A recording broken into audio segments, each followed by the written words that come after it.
our listeners that the views and opinions expressed on this show are those of the host and guests and not necessarily the opinions of the owners of Global Communications Network and the operators of this radio station. This is Express Yourself with The Professor.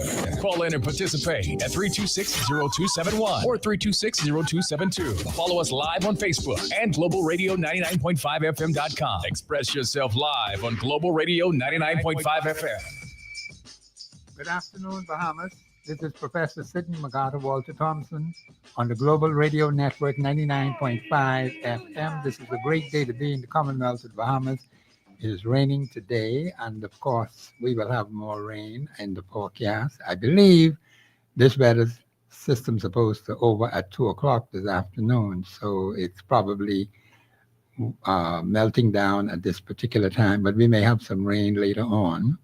So I just made sure I bring my umbrella just in case I needed it. And so I was able to get here safely. And I thank God for that. And Bahamians, please be careful out there with all that wet weather out there. Do not overexert yourself.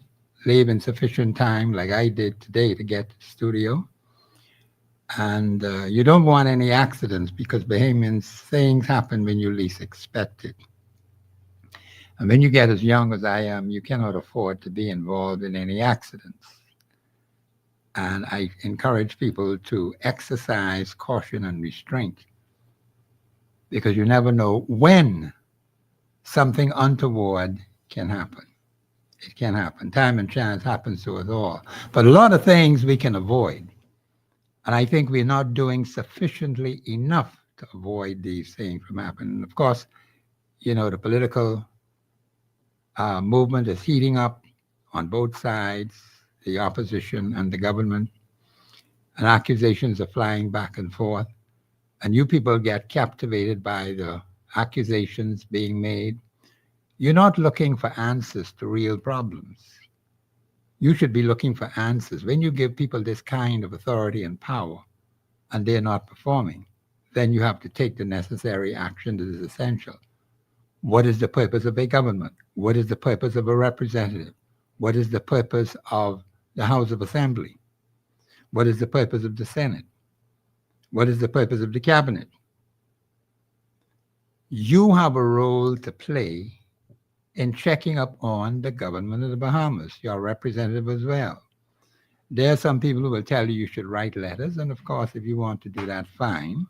You can go ahead and write letters. I think we have to take stronger action in addition to writing letters. Because there's some constitutional authority that we have never used in this country in 52 years. And it's always been there, available to you and me to use it. But when it comes to the collective will of a people, this is where we run into some issues, because we have to get people on one accord to be able to make the kind of impact that is beneficial for the overwhelming majority of the people. Any policy or any law that's in effect that does not benefit the vast majority of the people of this country, that policy, that law is unconstitutional. Do you know the Constitution says no man, woman, or child shall ever have their labor exploited, and we have labor being exploited today? No man, woman, or child.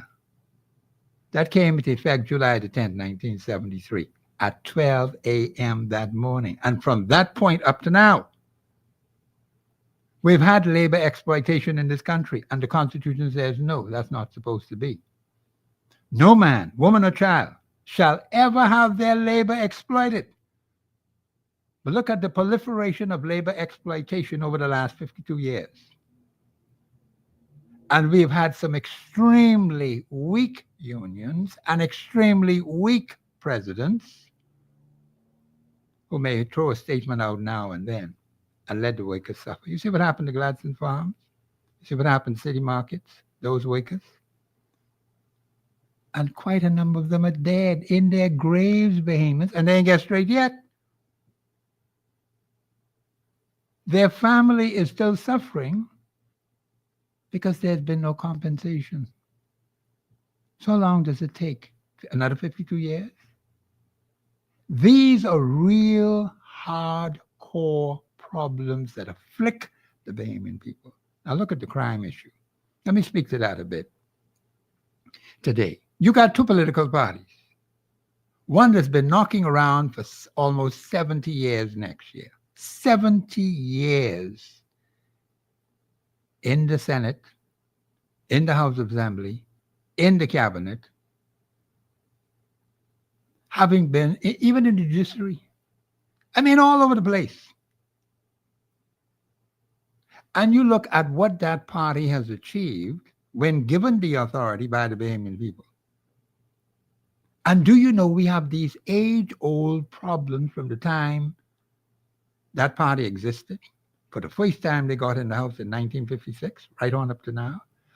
Unwavering support was there every consecutive time, without missing a beat. Either they're in opposition or they're in government. And what has been the result?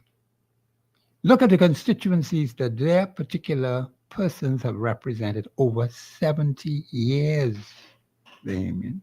70 years of representation next year. And these constituencies are run down like shacks. Run down constituencies. People have suffered heavily in those constituencies. Look at Centerville. Look at Bain and Grandstown. Look at Engliston. Look at what was probably St. Michael's. They ain't St. Michael's no more. They put a different name on it. Well, you got Yellow Elder. I think they got a different name for that one too, Mount Moriah. So even though they may change the name, has the conditions in those constituencies improved for the overall good and benefit of the people? After all, this is what representation ought to be about. And that's why I have been asking that question of you about major constituency problems having been solved in your particular constituency over that period of time. What has that particular party has done? Another party has been there more than 50 years.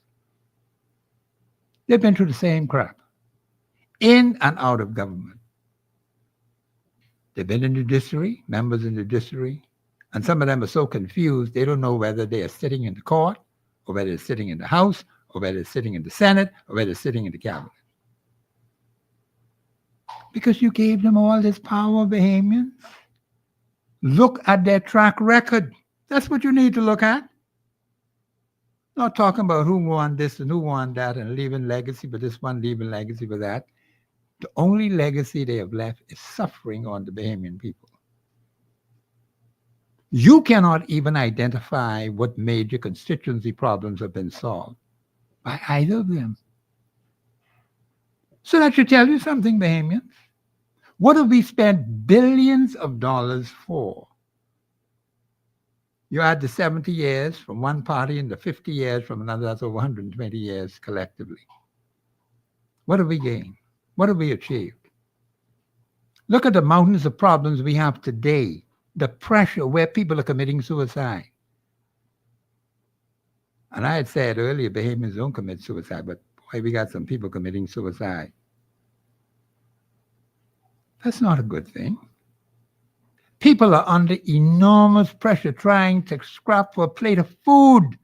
Bahamians scrapping for a plate of food in this time, in 2025, May the 13th. Come on, man. Something's wrong with that. But you got some strangers in this country who are benefiting while Bahamians suffer.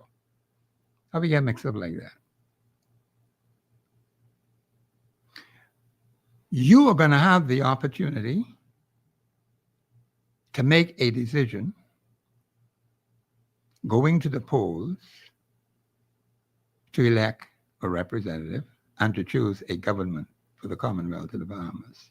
You've been making very bad decisions over the last 52 years. The collective will of the people. All you have to do is look at the last two elections. How the electorate voted. They gave one party 35 seats. The opposition got 4. How many more seats do you have to give these political parties for them to start solving problems? You give them all of them? All 39? You think they can do any better? The man said he saw headwinds. I don't know what kind of headwinds he saw. That's what the man said. He called an early election. 8, 9 months short. And some people were vexed. But I would have thought that would be a collective decision from the cabinet. But you never know what goes on behind closed doors. You hear all kinds of stories. But the election was called, and that party was kicked out. So the opposition was put in. They got 32 seats now, and 7 for the opposition, who was the former government. You see any change? They got 32 seats. I have not seen any difference between the two of them. One with 35, one with 32. No major national problems having been solved. No major constituency problems having been solved. But you gave them this massive landslide of seats. You thought you were doing the right thing. That was what the electorate did. Now, we know this back and forth, like this foolishness and this nonsense we've been going on for the last 52 years is not working. Is there something in the Holy Scriptures? Is there something in the Constitution to show us better? Yes. We've been ignoring it. For 52 years, we've been ignoring it. And these political parties have written all kind of crap. And I challenged you yesterday. Say, go and check all of them. From the time they started writing foolishness and nonsense, not a single word about God. Not a single word about the Constitution of the Commonwealth of Bahamas, but yet they want power. But you wasn't listening to what they was telling you. You still go on and give them all this power. And they fool you, lied to you, misled you, deceive you.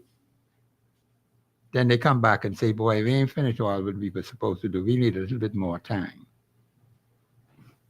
How much more time, Bahamians? One had 70 years from the time they've been in the House.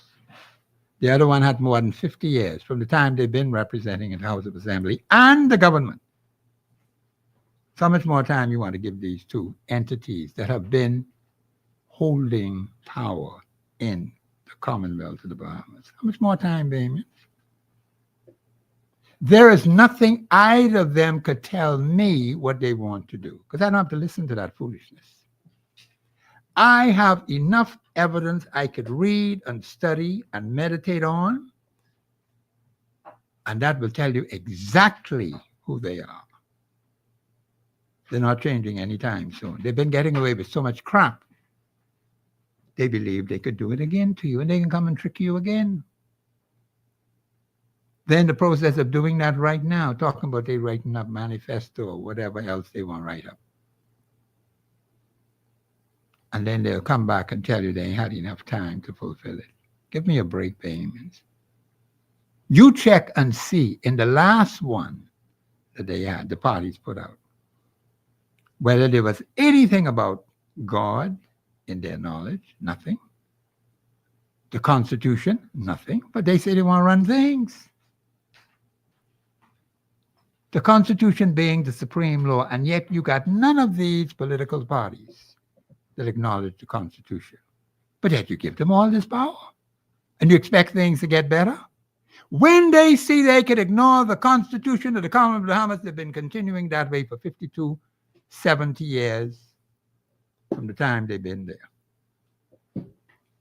And you haven't even sat down to study, say, you know something? This crap been going on for almost 70 years with one party, more than 52 years with another party. How much more foolishness you want to go with? And many of you haven't seen the light of the day. People misleading you, lying to you, telling you all kind of funny things, promising you all kind of things, and they never fulfill what they say. But the Constitution tells you how to get rid of them, and the Holy Bible tells you how to get rid of them.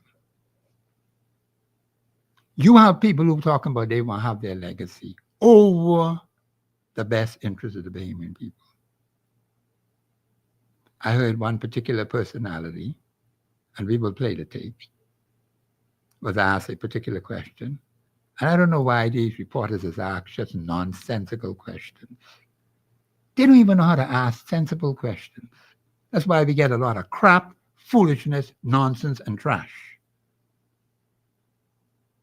They're not even thinking what is in the best interest of the people of a particular constituency. They aren't checking for that.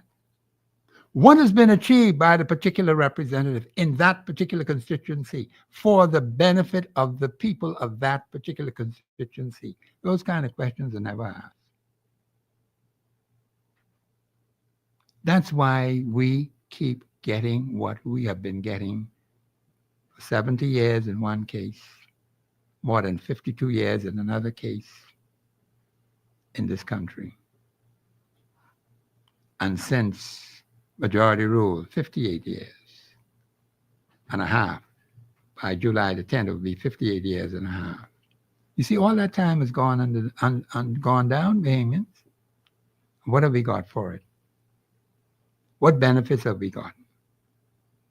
And you've been trying these people over and over and over and over again, and then you come on the radio show and you complain.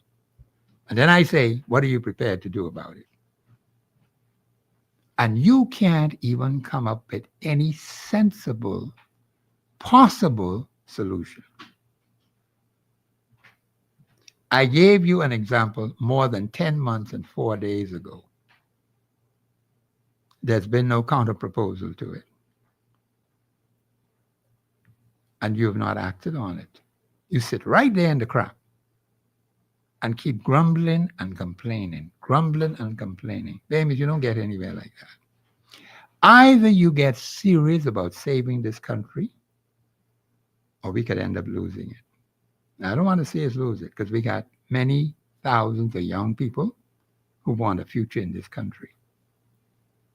Even as I wanted a future, and my mother and father and those before me worked hard to ensure that I have a future, and I will have a future. Even now, in spite of all the crap that's going on by those who are in charge running things today, because we could fix that. All we have to do is use our constitutional authority. There's no thing as them giving you back the authority. I heard one particular party talking about giving authority back to the people. What kind of crap is that? The authority that I wake in comes from the Constitution. The authority that you ought to wake in comes from the Constitution. The Constitution ain't changed. The people never changed it. There's been no referendum. You know, one party's scared of referendum. The one that's running the country now don't like the idea of a referendum. Do you know that? They will run far away, as far as the east is from the west, as far as the north is from the south. They want nothing to do with no referendum. But that's the only way you can change things for the better in this country, if you have a referendum. There's no other way. But they've been advised by their Attorney General, who gives very bad advice, and tell them, listen, don't worry about that. You could use ordinary legislation to change constitutional law, which is not true. That particular personality, we ain't sure whether that person is Bahamian or American. We don't know. We haven't seen any hardcore evidence. But we know that person had to resign before. And now this particular leader who in charge of the country decided to bring him back again, put him in the Senate, make him Attorney General again, and legal affairs. He has a track record that is not credible. but yet he sits in the office of Attorney General. He sits in the office of Minister of Legal Affairs.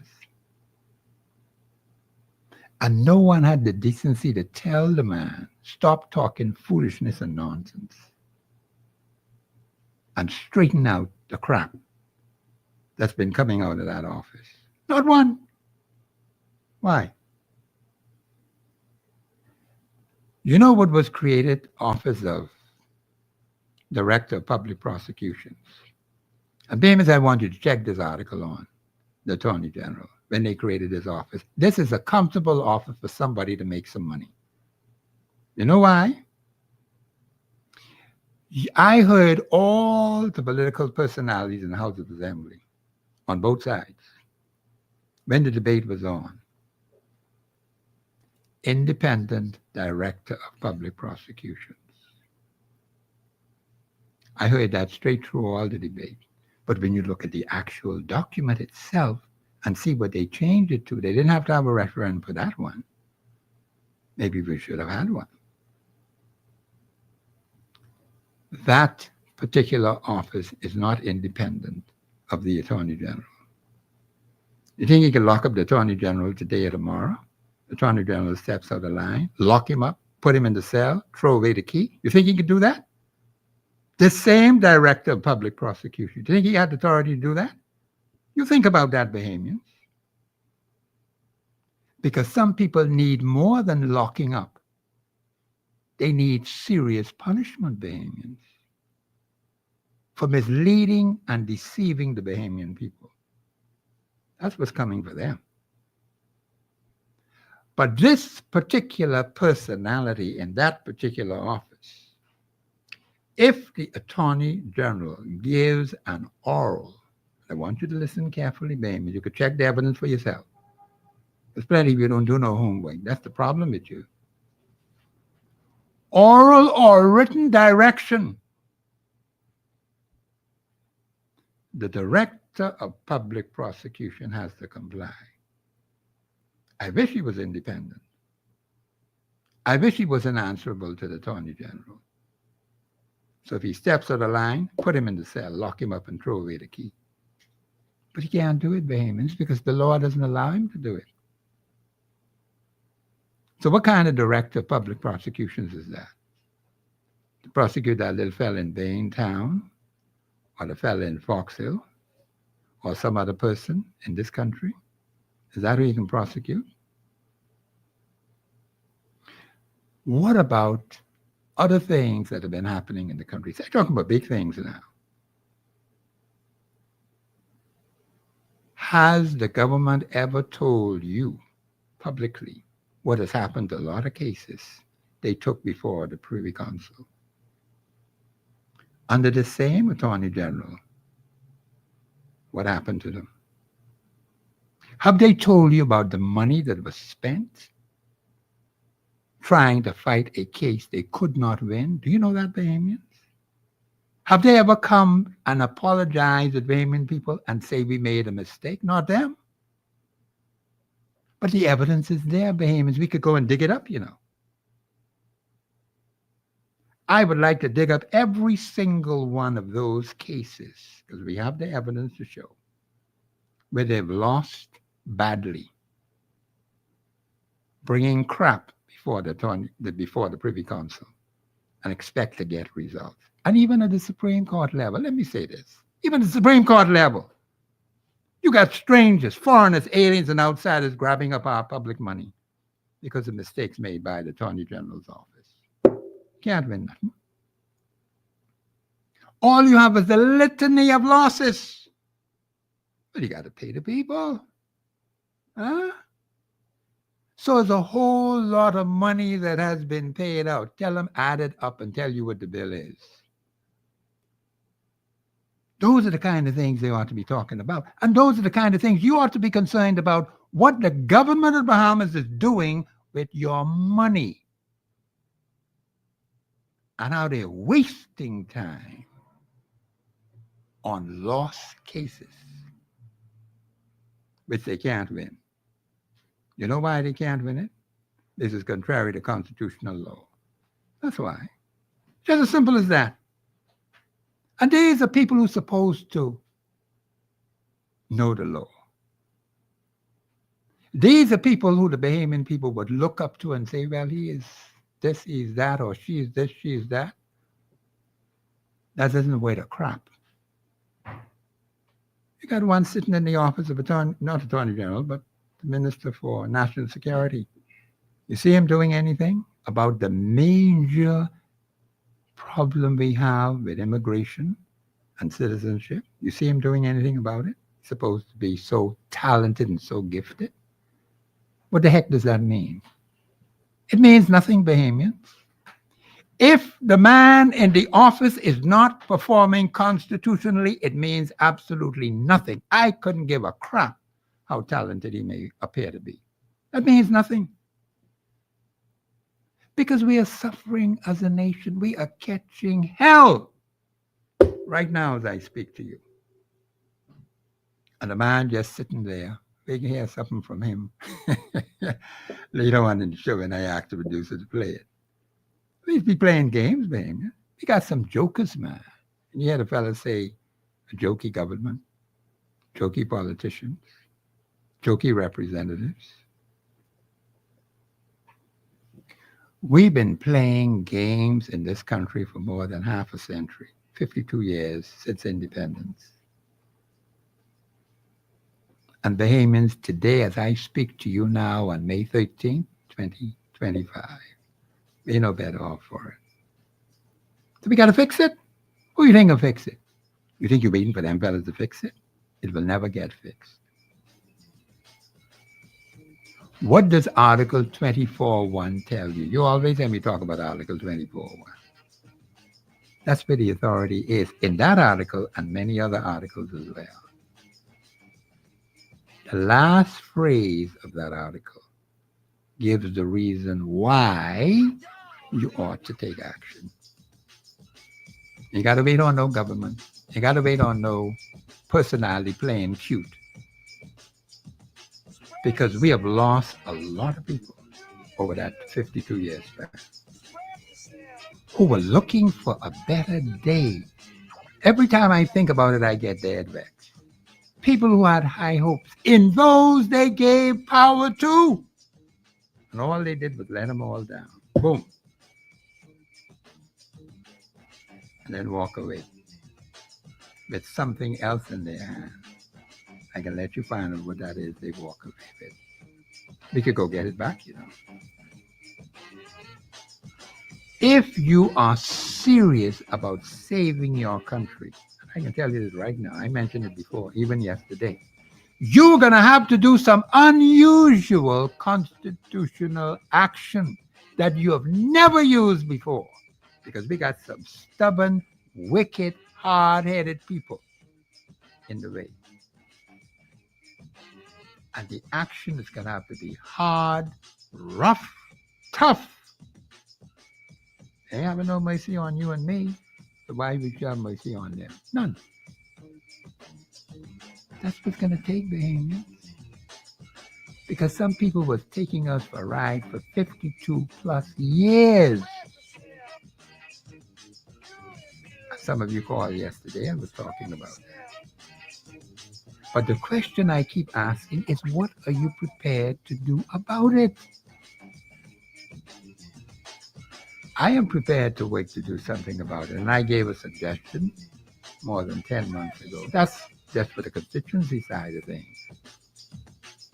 And to me, when you look at national issues compared to constituency issues are minor things.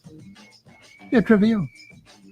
Important, yes, because it affects the people in that particular constituency.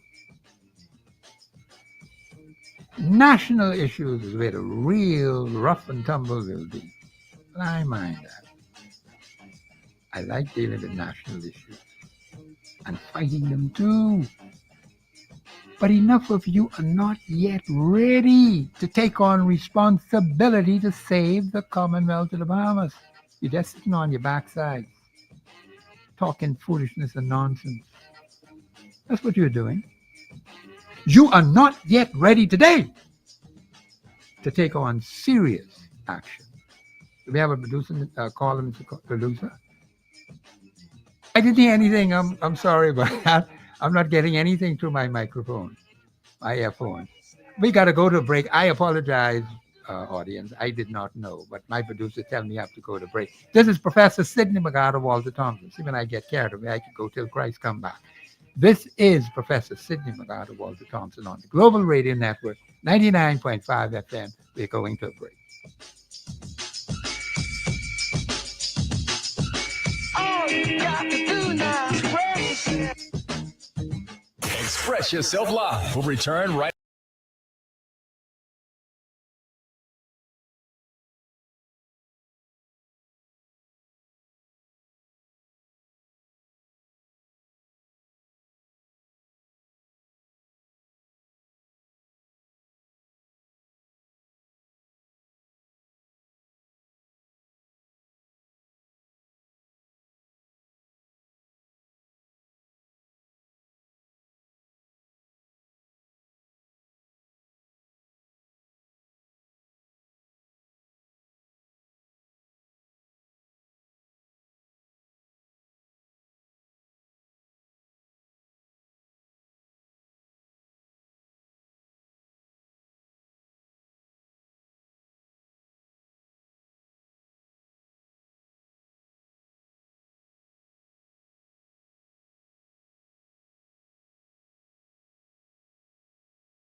.5 FM. All you got to do now is pray. This is Professor Sidney McGarr, Walter Thompson on the Global Radio Network, 99.5 FM. I do apologize to the audience. I did not know that I didn't have the sound going, but I have the sound now. So sometimes when I get going, I got to stop, and I only gonna stop when Christ comes. That's whether that's a plus or negative, I don't know. But I know one thing: when I get going like that, I just keep going, unless my producer interjects and tells me. No, Bahamians, this is Tuesday. I have my special guest here, Wayne Highland, and we have some issues we want to discuss with you. We want your participation. And not only talking about it on the air, Bahamians, we've got to do something off air. There's action on air, there's action off air. And that's where most of the work has to be done, off air. But we have to have the radio in order to be able to express our views, your views, of course, that you have. And of course, the host deals with issues and has information. No personal views from the host. Let me make that very clear. I work hard to deal with information that is factual, that is reliable, that's dependable, that's responsible. We have to do that to help you to understand what is going on in this country. And so we will have some tapes. I think we got one tape now my producer is going to play, and you will hear that from a former Minister of Tourism. Go ahead, Mr. Producer. So I have to say that I'm sure I speak for the Bahamian people. We are delighted that finally the government feels comfortable to bring forward a deal that they can present to the Bahamian people as something that can viably transform that property into an economically impactful operation for the people of Grand Bahama first and foremost, and the people of the Bahamas second. So it's been a long time in coming, but we are, I'm sure I speak for most Bahamians when I say that I'm happy that the government now feels comfortable to bring forward a deal that they think is good for the Bahamian people. So we will wait to see the details of the deal. You know, how much is being invested, over what period it's being invested, how is that property going to be transformed into an economically impactful property for the people of Grand Bahama. I hope you'll get some calls out of Grand Bahama on what the minister just said. Brother Highland, go ahead, please. Good day, Professor. Yeah, good day.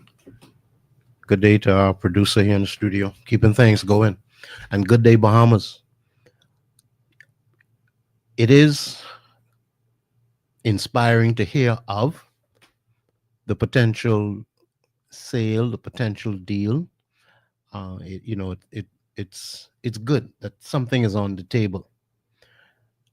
Now, what exactly is on the table? I was listening to the show yesterday. Listening to you, Professor. Yes. A caller called in from Grand Bahama. Yes. And said that you don't just want to see a ground breaking. Yes, he did. He said you want to see a ribbon cutting. That's the way he put it. Yeah, he put it that way. See, I want to see a ribbon cutting, which indicates an opening of a property or commencing of business. We seem to have trouble getting from start to end. Yes. With closing these deals. So it's good that the potential is there. I would urge the current administration to be transparent, to be open with what the deal is. Is it an asset sale where somebody would put an asset on their books and complete a purchase with no obligation to develop the property? Or is it a deal where in the heads of agreement, there would be a sale of the property with a plan, with an obligation to the people of Grand Bahama, and with a timeline? A timeline, that's all. A plan, a timeline. Will we know everything that the deal entails? For example, what concessions would come as a part of the deal? Will the airport be given to this person, this corporate entity? Whatever the deal is, it's not asking too much to let the Bahamian people know the full idea, the full scope of the deal. That's all I'm saying, Professor, because we haven't been getting the full scope of these deals, you know. No, we haven't. We haven't been understanding the pros and the cons. And you put the Bahamian people, especially the leaders in their respective fields, Yes, you put them at a disadvantage that is correct. because you're not trusting the tourism professionals with them having the full idea of what is happening, so they could advise you. Yes. Mind you, there would be private advisors. That's not what I'm saying. What I'm saying is we know who the major players are in Grand Bahama tourism. Yes. Let the community leaders speak to it. Let the people speak to it. It's only right that the people should know what is going on. So that's how I feel about the statement. That's how I feel about the deal. It is any deal is positive in terms of inspiring the people with hope. Okay, there's hope, and that's good. But don't let the people's hope down. Let me put it to you this way. Are they being honest? Are they being reliable? Are they being truthful? Because mouth could say anything, and it could be a total lie. It could be deceitful. It could be dishonest. It could be wicked. Grand Bahama's been through this crap before. And people in Grand Bahama who are listening to this, you can call in and express your views on it. When are we going to have our elected personalities and appointed personalities be upfront and honest with the Bahamian people? That's the question we need to be asking them. Now, we understand there's supposed to be some signing of something. We do not know what the details of this agreement are. The government of the Bahamas continues to sign what they call heads of agreement at the people's expense, but the people don't know what's in these details. We don't know what the details are. Everything ought to be exposed. And as long as we have an administration in power that continues to operate like this, it puts the country and the people at a disadvantage. When the new administration comes along, they just remember the crap that the former administration signed. And then they got to try to see what they could do to remedy it. Why do we have to go through this foolishness? If we knew ahead of time and with the cooperation of the people involved, the business people, the community people, it's wide open so everybody can have input into it. And then a determination is made. Why are these things, quote, heads of agreement? The government and the so-called investor. Because plenty of things which were signed went belly up under this administration over 52 years. Don't you think we're tired of this foolishness? The current Minister for Tourism was supposed to be optimistic also, and was telling us all kind of crappy things, which proved not to be true. Did he come back and apologize to the Bahamian people? He didn't come back and apologize. Even though the information was fraudulent, it was false. They keep dodging and hiding, as if they did nothing wrong. But nobody calls them into question. They keep doing this crappy stuff because we as Bahamians sit back and allow this foolishness to go on. And it's been going on for 52 years. We have to call the government of the Bahamas into question. We have to call our representatives into question, Bahamians. Now, some of them, you got to get rid of them because they ain't doing no better at all. You give them all this power, all this authority, and all they do is mess upon you. Because if we do not know what the details are, how are we supposed to plan going forward? Where's the unity? You create this unity by keeping things undercover and not letting the people know. After all, it's the people's business. It's the people's business. Money. Yeah.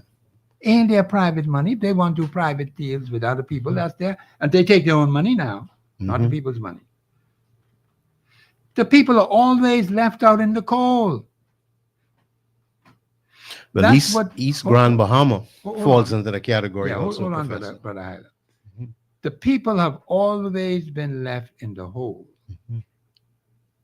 We've seen things fall down time and time again. Where these persons sitting in the House of Assembly, sitting in the cabinet, sitting in the Senate, elected personalities who have misled and deceived the Bahamian people over a 52-year span since independence.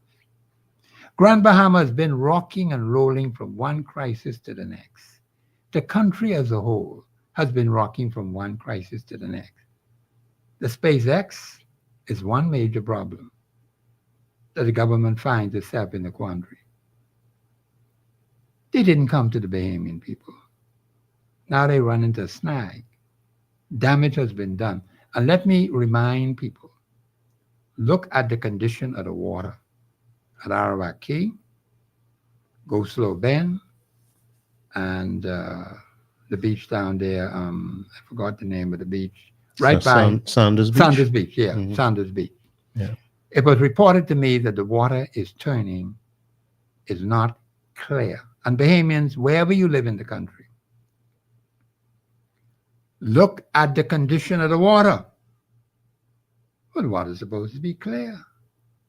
We're supposed to have the best waters in the planet.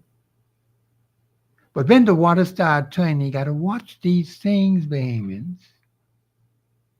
Because you can see all kind of crap end up being in the water, and then the water is polluted by some strangers, some foreigners, some aliens, some outsiders who come in here and do a lot of crappy things. And the government of the Bahamas has signed, again, these crappy heads of agreement without input from the people of the country. That's the biggest mistake that has been made. One of the biggest, not the biggest, but one of the biggest mistakes that has been made over 52 years. We're still allowing this foolishness to go on. We got to put a stop to it. These people are not thinking straight. We have evidence to show they have messed up over and repeatedly. The GAIN project, the project in Maguana.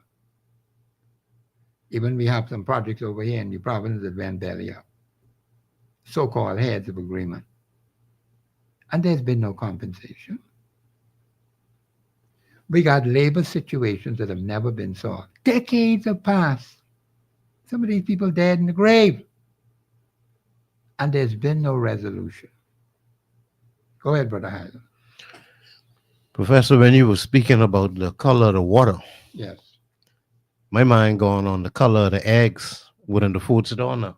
Okay. So, I mean, there's quite a few things we could lay out here and discuss. The color of the water, based on whether it's SpaceX or something else, we don't know. But what we do know is that a whole rocket crashed in the Bahamas, and the people were told they're going to clean it up. Huh. Professor, that is very terrible. You could say egregious. Yes. That is so terrible. Where in the world could something crash and they could clean it up? What do you mean they can clean it up? It's not a water glass that fell to the kitchen floor. It's not. It's not a saucer that slipped out of your hand while you're having tea No, and break. that's right. We are talking about metal chemicals that could destroy wildlife, Yes. fisheries, Yes. that could destroy life really if it lands in a popular area. Yes. On social media, we're hearing of possible breathing issues. Yes. Long Island, you all better call, Of your family in Long Island, you all call. We had similar problems in Grand Bahama. Also Grand Some Bahama. time ago, yes. The cable is 974. You ain't got no excuse. You can listen to the radio, or if you have cable, everywhere in the Bahamas. 974. 974 on the cable. Global, tune in, listen, speak up, let your voice be heard. I couldn't believe it. Individuals, I was watching a social media thread, a post, and a Yes. few people were commenting on the same SpaceX. Yes. And somebody said, well, we have increased amounts of breathing issues. When I saw that, I said, what? You didn't hear it on any of the major news outlets? Don't wait for it to happen. Speak up and say something. I couldn't believe it, Professor. That's why I told the people, any sightings they see, send it right here to Global. Mm-hmm. We got 813-0271. Yeah. Send it so we can have it to wake with. But you can't sit on your backside and do nothing, Bahamians. No. How much longer are we going to put up with this kind of foolishness and allow the country to keep deteriorating? And you aren't doing anything to say, get the information to us, because we could do something with it, you know. A lot of you got good information out there. And some of you are keeping it to yourself. You don't want to share it. We got some people with that kind of rotten attitude. You see, when it comes to the Constitution,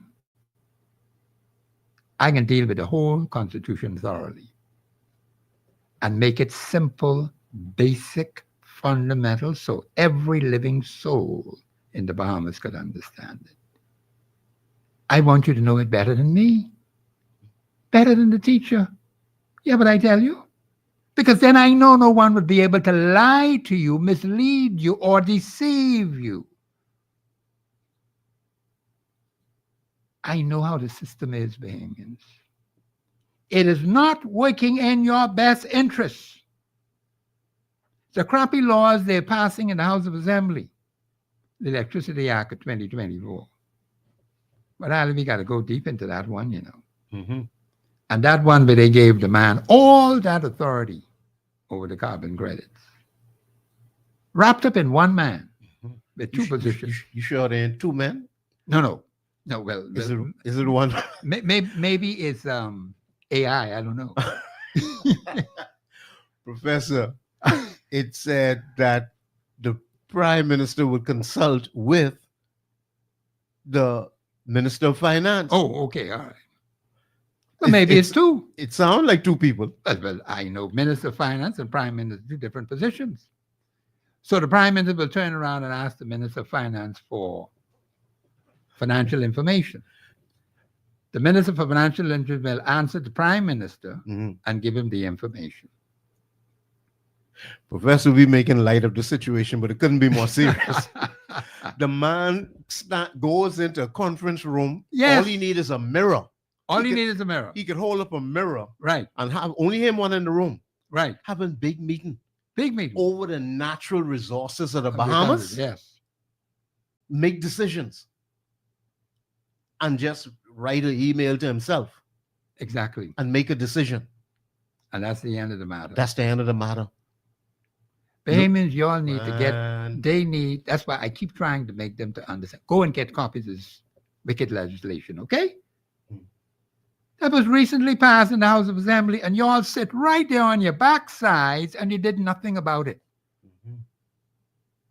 You could go all the way to 1973, and they passed the Act, Nationality Act, which is not even law. Right. But they've been using it for 52 years. And Attorney General after Attorney General, well, whoever was in the office at the time, even the brightest of them, missed it. Blind as a bat. But this one is the worst out of all of them. What? Blind. You think so? You stay right there. I know so. Because this one told them you could use ordinary legislation to change the Constitution. And no one told him, stop talking foolishness and nonsense. When the Constitution clearly says that anything that contradicts. Anything that contravenes the Constitution. The Constitution shall prevail. That's Article 2. Yeah. You think I need him to tell me anything? Giving out misinformation like that? You think I could trust him? I know whether the fellow is Bahamian or American. Give me a break, man. So the Attorney General office, they never call in here to tell you stop making these statements? No, they haven't. I would like for them to call. Bring your proof when you call. Show me from the Constitution where I'm wrong. These are some strong words you're saying, no, Professor. I can say it because it's true. Now, if they have difficulty with it, then tell them to do something about it. Professor, speaking about difficulty, because we've said it before, you know, but I don't know if, honestly, you keep saying you don't know if the people get it. For the public to seek information, or even the leader of the opposition. Yes. To seek information on behalf of the Bahamian people. That's the way it's supposed to operate. Yes. For the Attorney General to block, this is reported by Mr. Michael Pintard, Okay. He said that the Attorney General's office is blocking access to information. Does he know, Mr. Pintard, that that is an unlawful action? Unlawful act, yeah. But he could do something about it. That's the thing. Instead of just complaining, he is in a position to do something about it. That's what I can't understand with them. Maybe waiting to be voted in as prime No, minister. he could do it right now from the seat where he's at. He's a Okay. member of the House of Assembly. Okay, He could stop it right now. understood. You got to wait till he's, well, we ain't sure whether he'll be that or not. Hmm. But the point is, he's in a position to do something about On it. behalf of the Bahamian On behalf people. of the Bahamian people. Right. That's why you have people in the House of Assembly. So, like with the SpaceX and with the BPL deal, Yes, you basically saying that he can access that information. of course he can. Professor, again, I've said it before, but in case listeners have not heard it before, Professor, our Attorney General said that Michael Pintard is not following House Rule number 17, which simply states you have to seek permission from the Speaker of the House to access information. But nobody follow up, Professor. I didn't hear anybody asking. No, I wasn't. Nobody said, Mr. Pintard, anything.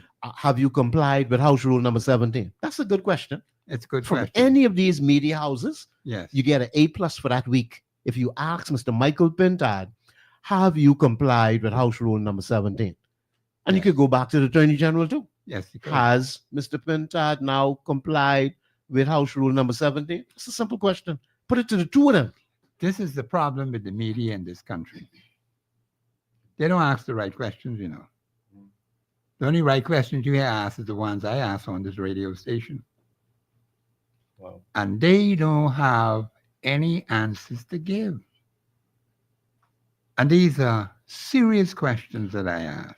Professor, the last serious question that came from a senior journalist was Mr. Yuri Kemp from The Guardian, because he put a question or two to the office of the Prime Minister, and that almost turned into a brawl. And I think that's we haven't talked about that for a very long time, but I think it's very fitting that we understand that certain actions are not acceptable.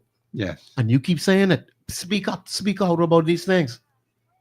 That's You right. know, with Belinda Wilson, as a union leader, said she had a meeting at the office of the Prime Minister. Yes. And she said, it was late. It was past the time. We had 15 and 20 minutes late. She said, don't you think we should start with an apology? That almost turned into a brawl, Okay. where those that were in attendance said that our financial secretary, Mr. Simon Wilson, I believe he took off his jacket and started walking towards Miss Wilson, In an aggressive manner. like you in an aggressive manner. Okay. Many persons were witnessing this act. That is unacceptable. That is wrong. It is you don't do that. Yeah. But it has already been done. Now, what action has been taken against it? See, this is the problem we have in this country. You have a letter written, a letter or something. That's it. That In ain't the good case of enough. Mr. Yuri Kemp, the president of the Bahamas Press Club, he said that it was inappropriate for the office of the Prime Minister to But do is that. that good enough? And there's a letter, and Is that that's good it. enough? He said if the Freedom of Information Act was passed, then journalists would not have to press in such an aggressive manner to receive information. That's it. That was the end of the matter. Okay. No repercussions. Well, that's where the people come in to deal with that. Article 24.1 kicks right in. This is Professor Sidney McCart of Walter Thompson. Bahamians, we got plenty of problems, And you all need to understand how serious this situation is. We are in deep, deep trouble by those who are running this place contrary to the Constitution. This is Professor Sidney McCart of Walter Thompson on the Global Radio Network, 99.5 FM. We'll be back after the break.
Payments have got to stay in line because there's so many things we have to discuss.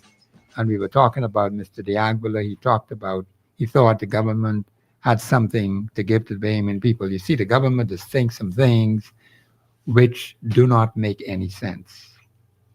It ended up being false and fraudulent. They need to admit to that. Don't open your trap until you are absolutely certain. And then talk to the people to see if it make any sense. You're saying all these funny things, and the things don't make any sense. It embarrasses the country. It embarrasses the nation. It embarrasses our people. And we need to stop this foolishness about secret heads of agreement, because it's not working in the best interest of the Bahamian people. And then the government of the Bahamas doesn't tell you precisely and exactly what's going on. You got to always be guessing. You shouldn't have to be guessing.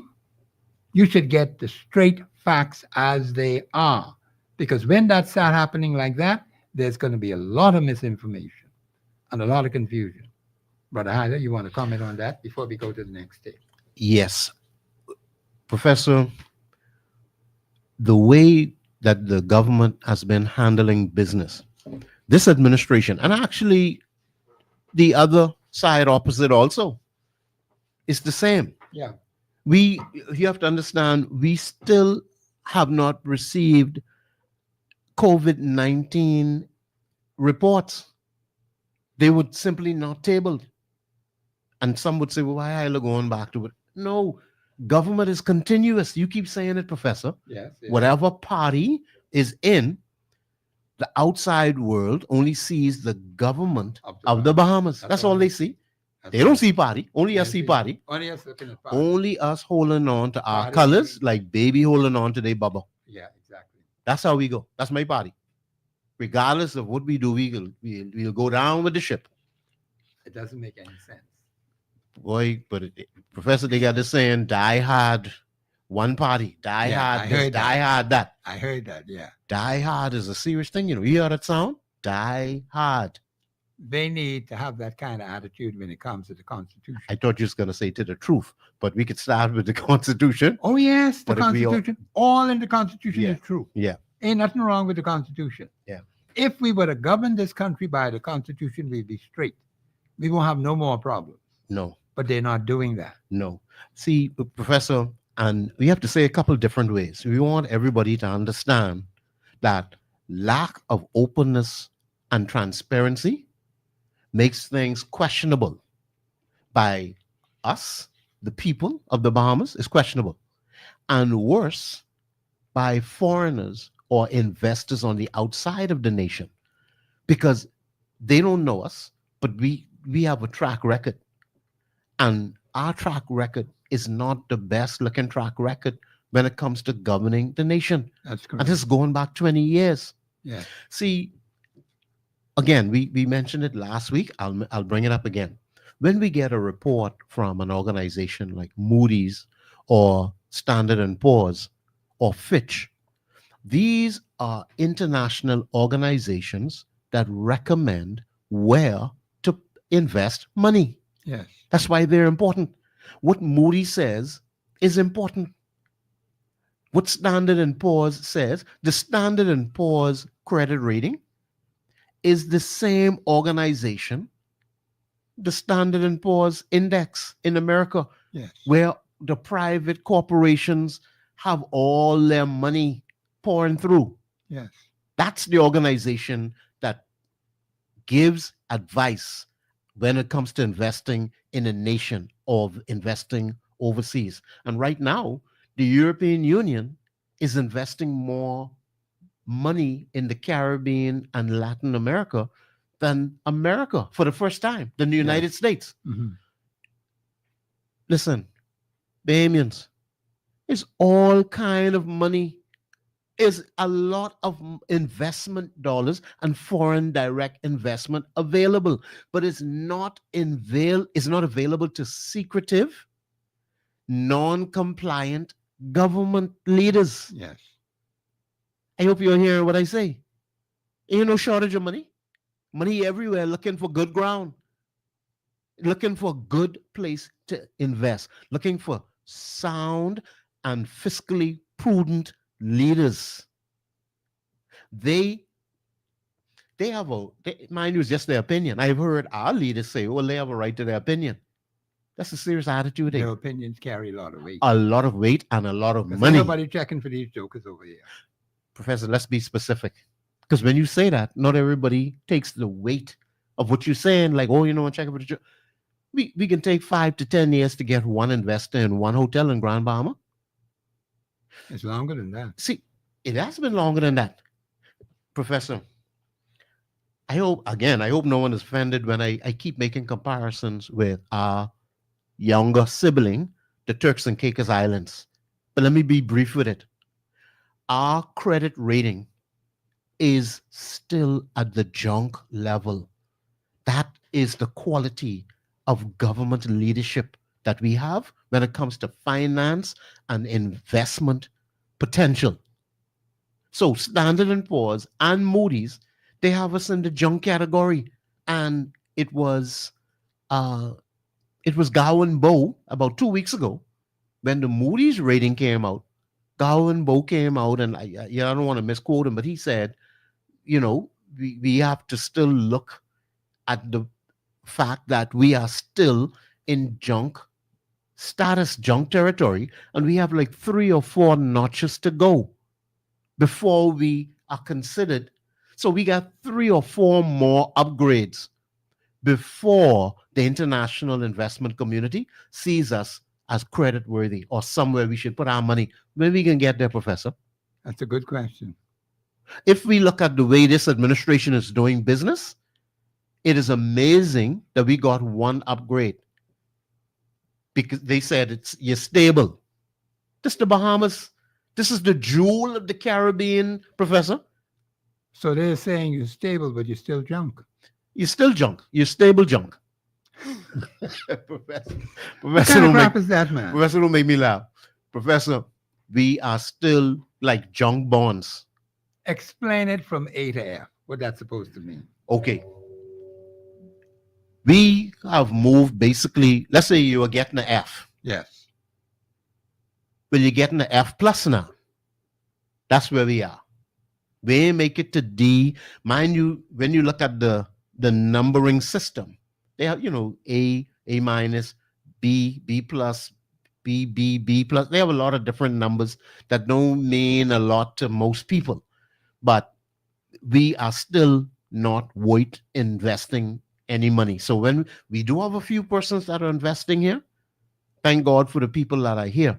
But far more people would be investing if we had open, honest government, transparent government, consultative government.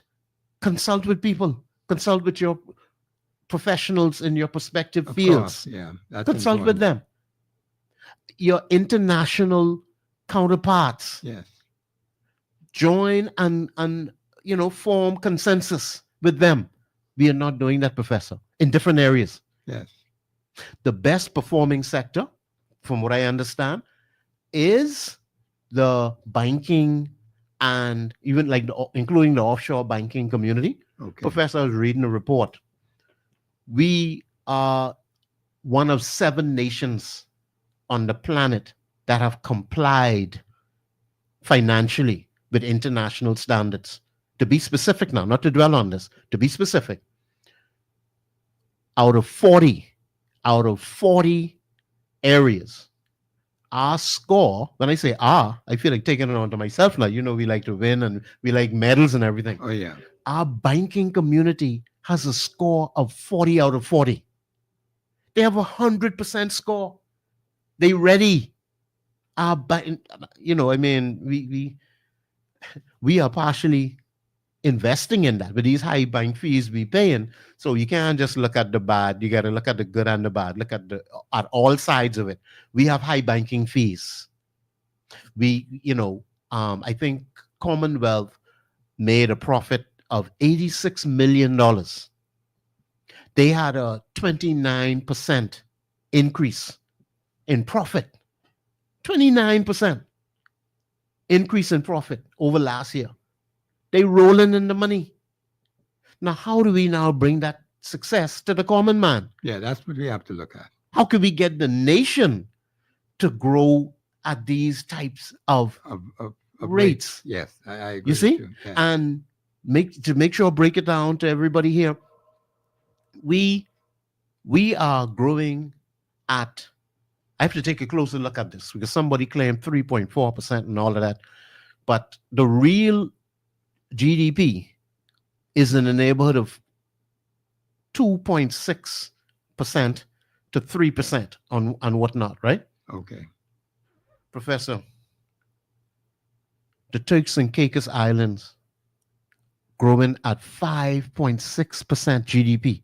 The same takes our little baby brother, That's a colony a colony. doing better than the nation. 50,000 people have become, according to Condé Nast. I know I'm covering a couple different areas here, but it all boils down to one thing: our performance as a nation, our performance as a government.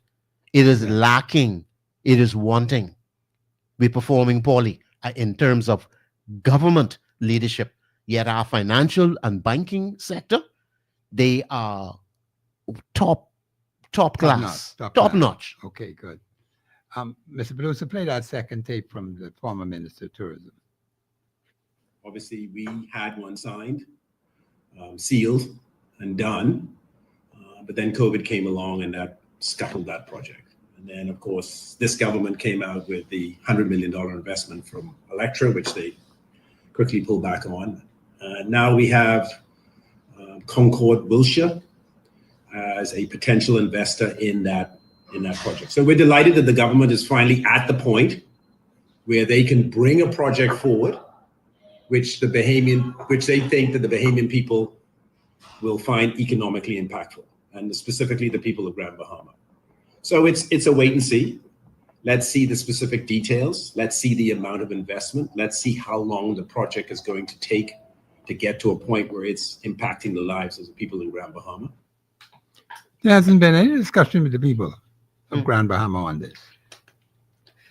He is already saying that potential investor, what they have now, right? We don't know what the details are. But listening to him, I gather the same thing happened before. Where is the input from the people, the professional people of Grand Bahama, the business people of Grand Bahama, the community people of Grand Bahama? Because it impacts them, plus it impacts the whole nation. Where is the input? Because see, if you're doing things and we who are the people here are not involved in any way, just like the crap they're doing in Fort Fincastle.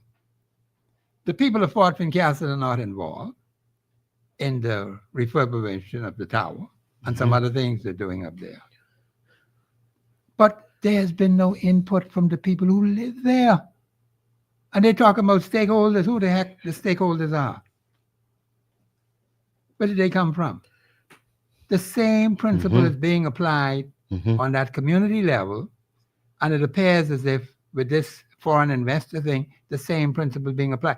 Where are the people of Grand Bahama in it to give their input to say, this is how we feel about this or that? We don't seem to have that. Go ahead, Brother.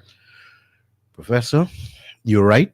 We don't seem to have the level of consultation. I'll repeat it again. We are actually experiencing hardship through leadership in this nation. We are experiencing unnecessary hardship because of the way the national business is being handled. I'm just repeating myself. I'm just repeating what you've been saying. Yes. Over and over. Mismanagement, mishandling of the Constitution, our rights related to freedom of information. Yes. It ain't just about freedom of movement. It's like not having our lives frustrated. I listened to a clip from, sorry, I know you don't like to specifically deal with the personalities, Professor, right? But there's this song, pay me what you owe me, right? Okay.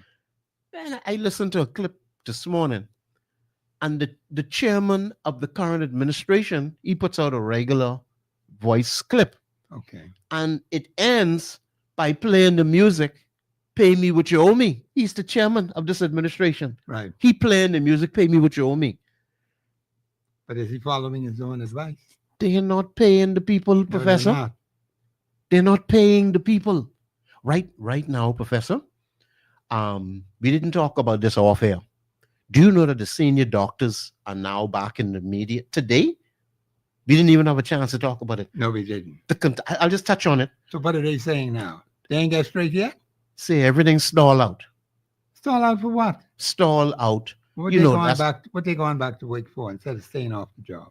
Because they're saying, and this is Sherelle Lockhart, Yes. the president of the Consultant Physician Staff Yeah, the Association, whole right? lot, yeah. The senior doctors say they holding on a valid strike certificate. Why didn't they use it? No, Professor. They're saying that, and this is a quote from her, Uh-huh. taking industrial action will be the last resort. How long that gonna be lasting now? Another 52 years? So I don't She know. is saying you got the certificate in your hand. Right. What's the point of having it in your hand? You see how the government is behaving now. Towards many groups. So what are they holding the certificate, holding the piece of paper in your hand for what? And you supposed to have this power in your hand? See, they don't want to they don't want to withdraw services from the people, from their clients. They are being disenfranchised. They are being mistreated. Are they prepared to take very serious action to get over this problem once and for all? You think they're ready for that? I don't know, We can Professor. find out from the doctor. We can invite her on the show. That's what we can All do right. with her. All right. Because you saying, and I agree with, I listened to the quote what you said. Repeat that quote again, what she said Okay. about the certificate. They're saying that although they still hold a valid strike certificate, Uh-huh. the industrial agreement has stalled. Which, everything come to a stop. Basically, everything come to a stop. Uh-huh. It is stalled out. But taking industrial action will be the last resort. Taking industrial action will be the last. The last resort. So when the last resort supposed to be? I don't know. I don't know if they put a time on it. Yeah, but then the thing you got to put a time on it. Yeah. Because they've been in and out, Yeah. in and out, in and out, in and out. Yeah. It's been going on for too long. But it's not easy to get a strike certificate, First of all, you got to have consensus. Everybody have to be in agreement. And apparently they have already passed that point. They have taken you have to take a strike vote. Yeah. They've taken a strike vote. They've determined that they would strike if I don't want to speak for them, No, but you don't have to. the process is that you would secure a strike certificate Yes. just in the event that things it do needs not to be move used. forward, if it Yeah. needs to be used. Yeah. Okay. So you go and apply for it. You take a strike vote, but they've already passed that stage, They passed that. and they've determined that this is at the level where a strike may be warranted. Maybe warranted. Okay. So that's the point they're at right Okay, now, No problem. and they're speaking out to let the government and the public know okay. that things are very serious. Well, we're gonna have to stage get a hold of right her now. so you could explain that a little bit more. Yeah. Why Yeah. they're stalling? And why are so many people Different- disenfranchised? So many different disenfranchised. areas. Yeah. The police, the teachers, the The doctors. police disenfranchised too. Well, They they ain't got can't. their uniform money yet. I don't know where they're at. We haven't heard anything, so I don't want to misspeak on that. But the last thing we heard is that they had not received their money from COVID. So if any You know how officer, long COVID has been? Oh, well, over if 5 years. I stand to be corrected. So please call the station and let us know if the police get sorted out. We don't want the police to call, but if any loved one or anyone close to the situation, or the Well, that would be president, the police. the president of the staff association can feel free to call and comment.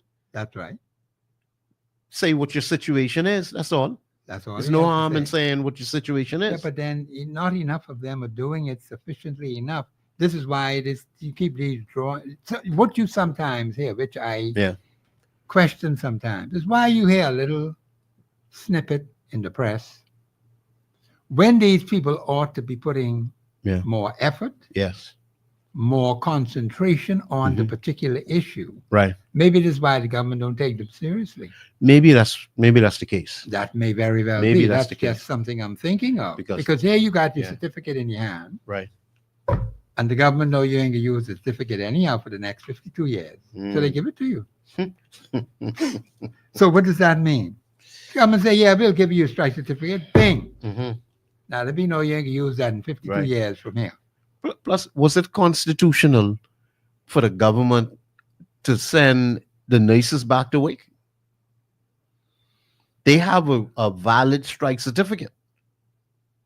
But wasn't one group told that they would be fined if they don't go back to work? That is a good question that you ask. The union leaders need to understand their constitutional authority. That's what I would say to it. I wanted to say something else, but I'm going to hold that back for now because I don't want to speak for them. Mhm. What I can say is they ought to know their constitutional authority. And it would appear to me as if union leaders do not understand the Constitution of this country. They're union leaders, and I'm not knocking them for that. Mhm. But when it comes to using their constitutional authority, because I have said on this show today, you may have to take unusual constitutional action, which has never been done in 52 years. It's in the document. Mhm. We can use it. So you ain't got to be afraid of no government to use it. All you Mhm. pull it out and use it. Now, if they have the strike certificate in their hand, the government say we can Mhm. put the strike certificate in your hand. We know you ain't gonna do nothing with it for the next 52 years. That's Mhm. why we give it to you. Wow. Is that the position we're in? Because I can ask them that. Because it doesn't make any sense. Hmm. It doesn't make any sense. We need to get over these problems because people continue to suffer. The Yeah. patients will continue to suffer. Yeah. The union leaders, they ought to understand the authority that they have to assist their people. Now, if they don't know it, well, then that's a big problem. The problem I have also, Professor, you spoke of possibly not knowing the constitutional right. I have a problem with the union leaders not ever bringing up law. I've never, Okay. for the last, I mean, this administration or the last, I've never heard one union leader. union leader come up and say this law was violated. Even we here discussing it on the radio. You are demonstrating the Yeah. laws that are violated. Oh, yeah, I know them. But why? But how come they ain't saying nothing?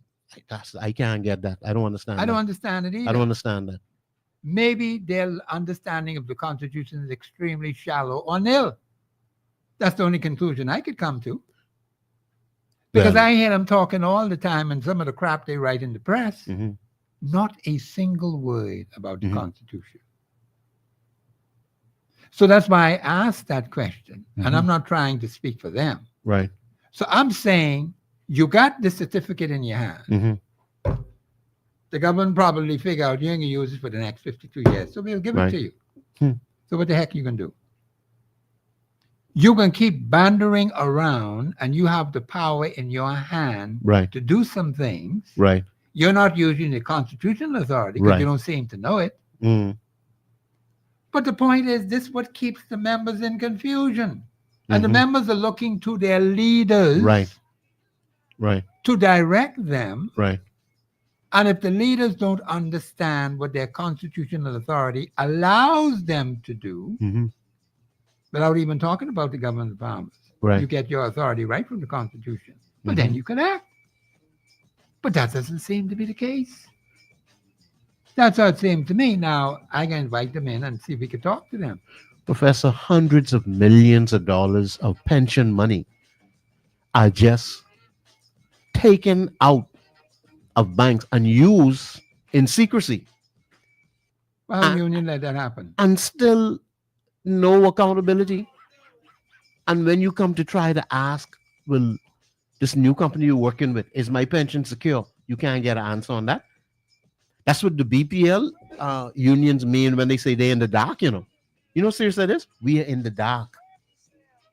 We are in the dark. Are they saying they ain't no power to do nothing about it? I hope they're not saying that. Well, two things.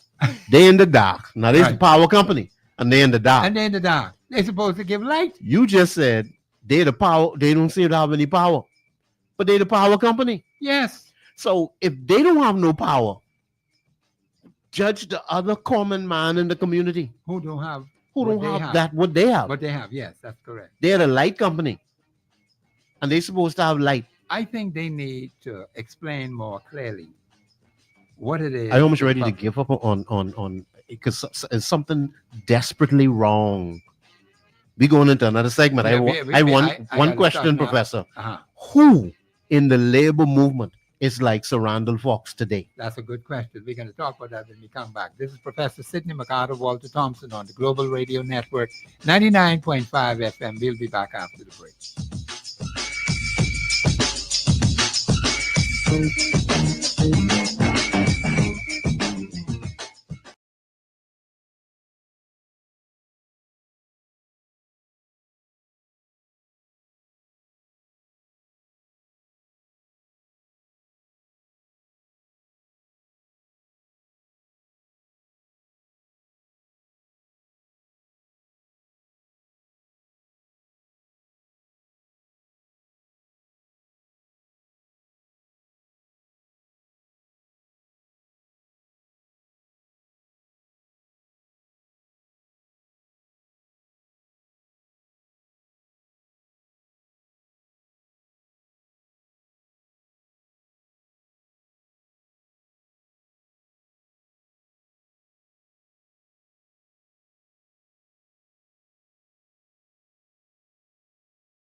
Now, because Bahamians, I appreciate those who had called in to the show, but we need more participation because Bahamian things are going to get very hot as we move forward.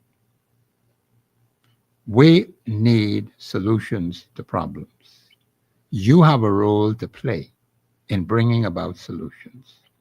While it is good to have discussion, we need hardcore solutions to problems. We can't just keep talking over and over again for another 52 years. That's too long. Those who you're communicating with now, if they can't hear, they have to feel. My mother always said that if you don't hear, you will feel. It's just that simple. We can't be wasting time. And Bahamians, what is interesting is we have the constitutional authority in our hand to do something about it. Just like the people say they got the strike certificate. I guess the fellas gave them the strike certificate, say these fellas ain't gonna do nothing with it anyhow, so we let them have the strike certificate. Do they understand their constitutional authority that they have? You need that from no government. It's in the document. All you gotta do is pick it up and act with it. Are we ready for that? Are we ready for strong, unusual? This is the best way I could put it for now. Unusual constitutional action. But there's some things in that document we just ain't touched yet. When it comes to our rights, our freedoms, our privileges. And you got to put your 2 feet down and say, no, we're not tolerating that. Brother Hyla? Professor, And then before we got to bring the tape on. But I agree, Professor. Before we went to the break, I was asking the question, who in the labor movement today, or who in any union, or who looking out for the small man anywhere in the Bahamas today, who is like Sir Randall Fox? I'd like to know that question. Who is like Sir Clifford Darling? Sir Clifford Darling, yeah, those 2 of them. And you'd mention Clarence Bain. Clarence A. Bain. Yeah, as soon as we went off air, you'd mention Clarence Bain. Yes. These men were labor fighters. Oh, yeah. Pleasant personalities, Right. but fighters. But fighters. They know how to fight. Fighters. See, if you can go 5 years and not get a matter resolved, and you lead a union, you can go another 5 years to 10 and have a matter unresolved. That doesn't make sense. That doesn't, not only it don't make sense, you should not be union leader. Okay, then you shouldn't be union Every leader should be judged on the results, on the work that they do, on the work track Yes, record. Track record. That's what I keep saying on this show. The track record of the government. Yes, The track record of parliamentarians. Yes. The persons who that's it. represent the constituents. That's what you go by. And our track record, if you look at the IMF, if you look at the IDB, if you look at Moody's, if you look at organizations outside of the Bahamas that speak to credit worthiness, that speak to performance, that speak to international standards being met, that speak to best practices, if we listen to the international assessments, we are performing poorly, extremely poorly, both major parties in the Bahamas, and we need to get it through our heads. Yes. All the people would say, Peter ain't no better than Paul. Whatever color, the red, the gold, it's all brown. It's muddy. It's mud.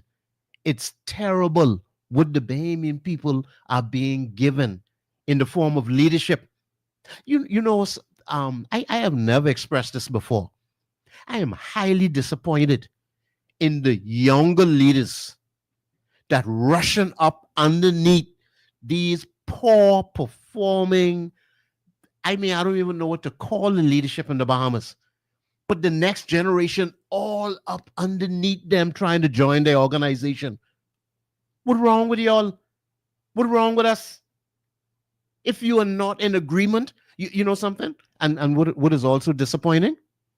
There are a lot of young leaders that join up with these 2 major parties, and they are not saying anything about what they would do differently. No. They're not saying anything about the That's Constitution. Correct. Oh, no, they ain't nothing about no Constitution. They're not saying anything about righteousness. That's They're all not they're saying saying. anything about God. I don't hear it. Nothing at all. They're not Nothing at coming all. forward and saying, this is how the nation would be run by me. They're not saying, you know what, I disagree with the same party when I just joined, or I'm Yeah. trying to, be an aspirant candidate. Right. They're saying nothing Nothing at all. at all right now. Okay. Now, let's play this tape about this situation, what we were discussing early in the show. Go ahead, Mr. Producer. Well, I acknowledge and share in the expressed frustration by the Consultant Physician Staff Association, CPSA, regarding the prolonged negotiations with the PHA, which remain unresolved despite being so close to conclusion. As you are aware, since January of this year, 2025, the Department of Labor was asked to step in as a mediator to assist the PHA and the Doctors Union in finalizing the outstanding terms. And currently, as was noted by the president, there are two matters that remain. That is health insurance and time and attendance. The government has already agreed on the terms regarding health insurance. And with respect to time and attendance, the initial proposal was presented. So there was a counter proposal that was presented, was rejected, not on the basis of the terms, but basically on the basis of the language that was not agreed upon by the Department of Labor and the Financial Secretary, which was ultimately presented to the union. So that matter, the language was subsequently revised and mutually agreed upon and was resubmitted to the PHA on the 15th of April. And that communication was formally acknowledged by the PHA managing director. However, it appears that that final counterproposal has still not yet been presented to the CPSA. So this is an unfortunate delay that has caused another stall in negotiations, which is deeply regrettable because these are simple clauses. So I feel that we're well within the reach of resolution. The Department of Labor joins in these processes, expecting these final issues to be resolved, as I would have stated in previous statements, in a matter of weeks. So we definitely did not anticipate such a lengthy delay. But my ministry, my department, my team, the mediation team, we believe that these matters are able to be resolved. Why there is this uncertainty and hold up, we want to ensure that we get past it and we do what we can to help and progress the matter, not only because the doctors deserve the clarity and the closure, but of course we consider the Bahamian people who deserve a sustainable and healthcare system, and that is stable. And while we are in the midst of negotiations, there is the instability.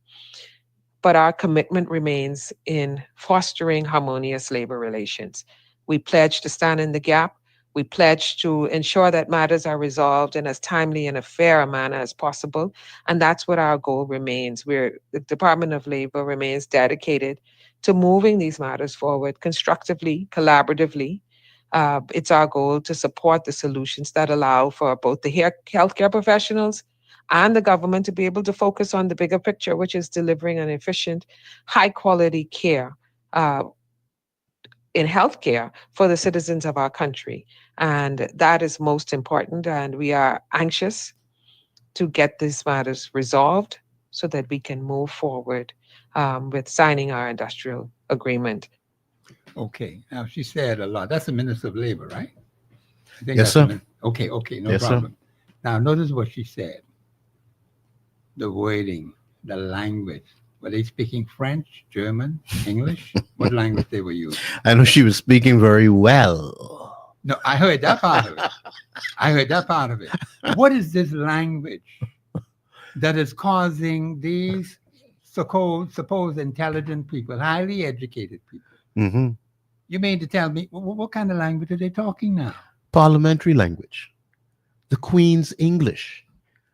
I need to start. Perhaps But that's why I have not she's saying, attained to Parliament as yet. Maybe I need to speak like the Englishman. yeah, but then she's saying it's not what has been agreed upon, but the language, the way it was worded and presented. So why is that a problem? Professor, I can't answer that. I heard her say that health insurance was agreed upon. That's major, because I understand that the doctors didn't have insurance. Yes. Don't miss that. Or they didn't have adequate or agreed upon insurance, but they have agreed to it. And it still doesn't say whether or not it right now they have coverage as we speak right now. No, we didn't hear that. Because if you ask me, I would say it doesn't seem so. It doesn't appear. But at least through conversation, they've agreed as to what the terms would be, perhaps which company would be selected, which package they would go with, all of those details. But I know one thing, Professor. I know what was not said, that the matter is resolved, that all financial matters are resolved going forward, time and attendance, like she said. Yes. What scheduling. So all of the matters have not been resolved. And now we in May, So from January, they've been at this. And before that, even from Even before that. before that, But yes. she's saying that they have made some advancements. And they are committed, Professor. No, but They're committed. I hear that talk about commitment because that doesn't Yes. mean anything. Here you are saying to us, you got to listen carefully to what the woman is saying. You are so close to what? What are you close to? Professor, Because everything is stalled. How could you say you're close to an agreement and the thing stalled? Professor, What kind of nonsense is that? Hmm. See, this is why I keep saying to our people, listen to the crap that comes out of the mouths of these people, man. Professor, you can't call it crap. Yes, it's crap. That's exactly what it is. But it sounds so good. Yeah, it may sound good, but it's foolishness. It's nonsense. You're not saying anything. People using pretty language, the pretty words, That had to mean something. but do you see anything resolved? Well, it ain't. Is it making things better at Princess Margaret Hospital? Is it making things better at Sandilands? Is it making things better? Because she said they're negotiating with the PHA, the Public Hospital Authority. And the Labor Department had to step in. The Labor Department is stepping. I don't want the public to miss this though. She's the same. She's responsible for issuing the strike certificates. Yes. So the same certificate that the Consultant Physician Staff Association, the senior doctors, Yes, the senior doctors. the minister had to issue those strike certificates. And she's still, between her and the office of the prime minister, they still in a position to tell persons, well, if you don't go back to work, if you do take industrial action, we're going to go to court for an injunction on you. But that has happened You see, before. you see what kind of treatment that is? That's what just But happened that with the doesn't make nurses. any. You are frustrating me, and my life is deprived. Yeah, you being deprived. I'm That's suffering unconstitutional. deprivation. No, that's unconstitutional. I could speak to that. And yet, when I present my matter to you and I take a strike certificate, you go to the court for me to get an order from a judge. So I have to tell go you to to tell get me, back on get job. back to work. But then you Get defy back the to work. order. Defy the order. And let the judge go and solve the problem for them. See, there are times when I keep saying to people, we're going to have to take some unusual constitutional action. Because some people ain't learning sense. They just talking foolishness and nonsense. Let the fella sitting up on the bench go and deal with it. Professor, you realize our government paid to bring doctors from Ghana? I know that. I got to So- get the details on So that. that's a part of what these senior doctors have to deal with. They are being disenfranchised, apparently. They are not satisfied. They're still working, but they can't seem to come to an agreement with the government fulfilling, I can't say it's responsibility, but they're not happy. Let's leave it right there. No, they're not happy. And through the process, our government brings doctors from Ghana, doctors. foreign Ghana, doctors yes. from Ghana. Ghana have a surplus of doctors, but we discouraging our doctors, and we losing our doctors going. Yes, going abroad. It's like a big merry-go-round, Professor. It doesn't make sense. We have a brain drain. We wouldn't treat our people right But then we're bringing in strangers. and paying and for them putting to be and paying for them to be in a living hotel, and so on. Yes. because that's why the nurses had an issue. Yeah, they did. Back the other day, the nurses were saying, "Well, hold on, you didn't take care of us yet. Yes. We are owed money. We have not been made permanent. All kind of issues. Yes. All kind of issues. But yet they had to watch their counterparts. In the case of the nurses, they had to watch our government bring nurses and put them up in the hotel Yes. and pay them 3 months in advance. Room and board covered. I don't know about transportation. Giving them the red carpet for the foreigner. Red carpet treatment for the foreigner. For the foreigner. But how are we treating our own? Well, these are the things they need to speak out against. and deal No, with it. man. The doctors and the nurses, the police. Come on, man. And you don't want nobody to say nothing. We saw the leader out of the immigration saying that the morale is low. Yes. The morale is low. Grand Bahama in particular, many calls are coming from Grand Bahama that the morale is low. Man, people have bills to pay. Everybody Yeah, have they bills to pay. Uh-huh. Those nurses said some of them were being evicted. Some of them have to come to work and go home, the light off at home. Light off at home. Come on, man. That And this is the doesn't make Bahamas, sense. man. No, that's the Bahamas, yeah. In the face of it, we are And taking the strangers got their light the on. stranger straight. Yeah, The stranger straight. I is you and you is me. We is one. that's what the man say. But we getting the bad end of the stick in our own nation. Always the Bahamian that suffers. No, man. God ain't And pleased he with said, this, no, man. he can't be pleased. with God that. can't be pleased with this. You think God pleased with this, Professor? No, he's not. I don't think God pleased The with this, lines man. are open, Bahamians, because we just have a short time in the show now, and we'd like for you to call in 326. Don't mind me, I'll talk till Christ come back. 326-0271, 326-0272, 813-0271. Call in and express your views. Bahamians, we got to do more than just talk about it. The shows are good. We need your support with the shows. We need your support to do a whole lot of things, as I mentioned yesterday. The point is, Bahamians, we can't keep sitting back Mhm. and allowing the government of the Bahamas to keep treating us with such contempt and disrespect. And it's not for While lack you're of money. entertaining, well, the money is there. The money is there. They're paying out the They money. are saying there's record amounts of money coming into the Bahamas. Yes. Record amounts of money coming into the Bahamas. Bahamians, the lines are open, 326-0271, 326-0272, 813-0271.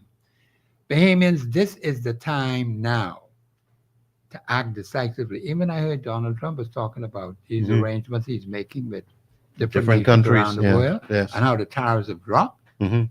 And it seems like we're going to be going into an age where there will be strong stability financially in the world. And I hope it lasts for a while so we can get our work done. Mhm. And so that's a good thing.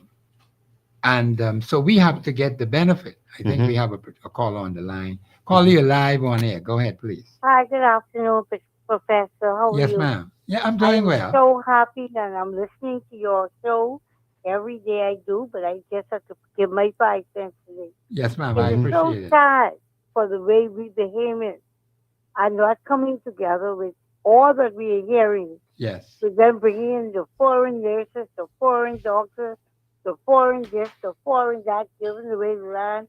When are we going to wake up as Bahamians? That's a good question. Mhm. When are we going to wake up? Mhm. It's the strike vote that those doctors are holding. They need to come together, go and strike, and bring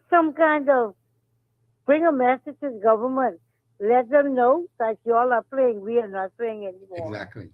It needs to stop, Mhm. and it needs to stop now. We are tired of this. Mhm. Yeah. Yeah, It I'm needs to tired of stop. it too. Mhm. Yes. And this So is why we need to wake up and come together. Mhm. Forget about the PLP, F&M, and all of that. don't even worry Let's about that. come together and let's do what we have to do. Mhm. Because people's That's it. lives are at stake. Definitely.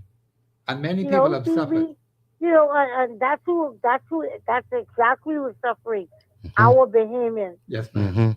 I've known of a situation where a nurse actually left her post, went to Haiti during the earthquake, and she tells me, her Haitian people is in need. She has to go to deal with them. Yes, ma'am. And I for the life of me, I don't even understand why she's still on the government job. Yes, ma'am. We Mhm. need to stop playing with these people now Hmm. and come, let's get it together. Yes, ma'am. I agree with you. Mhm. Okay, you all have a Yeah. wonderful Yeah, but day. thank you for your contribution. you have a I'm happy good that day. That lady called Yes, you have a in. good day. And Bahamians, I appreciate the lady called in just now. She really brightened my day. Mhm. But I'm going to say to you, Bahamians, there are some things that I and my team will be specifically doing. We're going to need your strong financial, moral, spiritual backing to make it work. I refer to Article 24.1 of the Constitution. The very last phrase in Article 24.1 gives the reason why we ought to organize for the protection of your interests. Do not wait on the government to do it. We've been waiting for 52 years. Ain't happened yet. Which simply means we have to take some unusual, constitutional action. We can't go through another 52 years of this crap. This nonsense that's been going on. Bahamians, we have to get serious. If you're not sure what to do, like I said 10 months and 4 days ago, July the 8th, 2024, Bahamians, I'm dead serious about that. Plus, I'm also working with a group of people on some national issues. I believe we need more action on national issues, but we only have so much to work with. We need more people involved. It can't happen without that. Caller, you're live on air. Go ahead, please. Yeah, good afternoon, Professor, and your guest. Hey, what's happening? Hey, good day. I am 110% behind the doctors. Yes. However, Article 24.1, they must galvanize, they must get themselves together Exactly. and do what they have to do. Exactly. Like the previous caller said. Yes, you did. You can't worry about if you ain't getting nowhere. Sometimes, like you say, Professor, we got to do some unorthodox things in order to Yes, get we to do. where we need to No, go. I agree with you. I Other agree than with that, you. the fellas, them, who in the world just go to the government for strike certificate? Who in the world is telling them, oh, we might strike next week? Where that nonsense come from? I'd like Huh? to know. When Finland them struck, ain't nobody did know. They know nothing. Even our workers didn't know. No, they didn't. So where this thing come from? You got to go to the labor board to get strike certificate and all this bunch of nonsense. It's a control. It's Very- control. The very good doctors- point. We got to Yes. break up that control. Yes, you got to break the control up. Yes. I've never heard nothing like that I as a never heard that union kind of man in my foolishness. life. Strong point. And this administration under the Minister of Health, Dr. Doolittle, has literally done nothing. Thanks for taking my call. Well, thank you, Wow. caller. Thank you very much. Yeah. This caller made a lot of sense. Very, very strong point. And the woman made a lot of sense. I Definitely. appreciate those calls Definitely. because it says that people are thinking, they're listening, Yes. and Bahamians, we got to take action. You have to take action. That's what has to happen now. Professor, what is so Yeah, interesting go ahead. when the caller said, how do you tell people what you're going to do in advance? No, you don't tell See, them. see, we have to keep in mind the money. We have money. Yes. We have money. The money is coming in. Yes. Even in the newspapers this week, we cannot allow our government to say we've never seen this amount of money before in the history of the Bahamas, and then turn around and say go back to work. Yeah. We ain't get you straight yet. We ain't got straight yet. No, let me just say fine in closing, Yes. Professor, the lack of consultation, the lack of cooperation with professionals at the top level, Yes. this is what is sinking this country. Yes, At the it is. same time, I cannot help. Again, I don't want to offend anybody. The reason why I keep drawing reference to the Turks and Caicos Islands is because the movers and shakers overseas with investment dollars, they're telling people stay away from the Bahamas. Yes. Go and deal with the Turks and Caicos Islands if you want to invest down there. And while we celebrating this 2 and 3% GDP, the Turks and Caicos Island, they're at 5.6% GDP. So while we driving it, sorry to say it like that, but the slowest and smallest car on the road, that's what the Bahamas looking like right now. Yes. And the Turks and Caicos Islands is looking like a luxury sedan, brand new, or even an electric car. That's what the leadership is looking like. Right. I leave it there, Professor. Yeah, I have to leave it there too Yeah. because the time is up now. Thank you very much for listening. Tomorrow, of course, I will have Valentino Brown, Scrooge Brown. He'll be my special guest tomorrow. We're going to be dealing with the subject of crime. I invited him to come on. He's going to be here between 2 and 4 p.m. tomorrow. We're going to be dealing with crime. We got to stop crime in the Commonwealth Bahamas. Do you think we could do that, Bahamians? I believe we could stop it. This is Professor Sidney MacArthur Walter Thompson on the Global Radio Network, 99.5 FM. Have it safe this afternoon. Pray, ask God to protect you. Keep supporting the programs we're doing, and we will be able to make success. Pray to God and ask for his divine intervention because we're going to need that. This is Professor Sidney MacArthur Walter Thompson on the Global Radio Network, 99.5 FM. Have a pleasant afternoon.